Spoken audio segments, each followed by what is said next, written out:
কে আল্লাহ খুশি হবে, আমরা সেই সম্পর্কে খুশি, ঠিক না? ইসলাম বৈধ করে দিয়েছে বিয়েটাকে, বিয়ে করব। তুমি যাকে পছন্দ করো তোমার আব্বাকে বলো যে অমুক মেয়েকে আমার পছন্দ হয়েছে।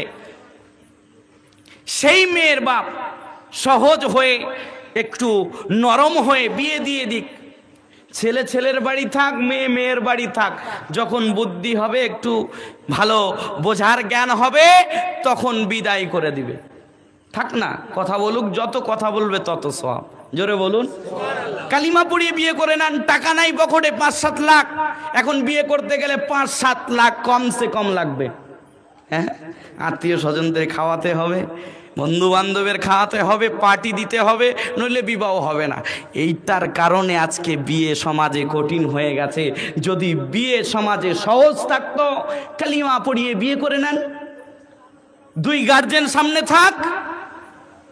থাকার পরে উভয় পক্ষ 2 গার্জেন বলবে আপনার মেয়েকে একটু এখন রাখেন, আমার ছেলেটা এস্টাবলিশ হোক, ভালো একটা চাকরি অথবা ব্যবসার দিকে দেখ, তারপরে আপনার মেয়েকে নিয়ে আসবো। আপনি আপনার মেয়ে নিয়ে যান, আমার ছেলে আমার কাছে থাক। আমার ছেলে যখন একটা যোগ্য জায়গায় দাঁড়িয়ে যাবে, আপনার মেয়েকে আপনি পাঠিয়ে দেবেন। সমস্যা হবে?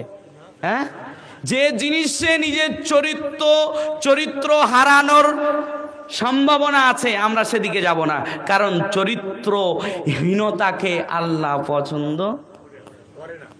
আপনি বলবেন সমস্যা আছে, 18 বছর আগে যদি বিবাহ দেওয়া হয় বিভিন্ন সমস্যা, ঠিক না? আমি বলবো যারা ইসলামকে খাটো করার চিন্তা ভাবনা করবে, তারা বিয়েকে রুখে দিবে। কারণ জানেন, কারণ বিয়ে যদি দেরিতে করানো হয়, ওর যে খিদেটা আছে অন্য জায়গায় গিয়ে মেটাবে, ঠিক না? আপনার খিদে লাগলে আপনি খান, পানি পিপাসা লাগলে আপনি পানি খান, তবে যৌবনের একটা পিপাসা আছে না? বলেন না কেন? আল্লাহ নবী বলছে যদি সামর্থ্য থাকে তাড়াতাড়ি বিয়ে করো, আর আল্লাহ রাব্বুল আলামিন বলছে তুমি রিজিকের ভয় করো। তোমার বিয়ে করে তোমার বউকে যে ঘরে আনবে, বউটা কি হাতি নাকি যে এত এত খাবে? তুমি বলো খাওয়াবো কি, আমার পায়ে আমি নিজে দাঁড়িয়ে নিই, তাহলে তুমি ছোট থেকে এই পর্যন্ত কার পায়ে দাঁড়িয়েছো?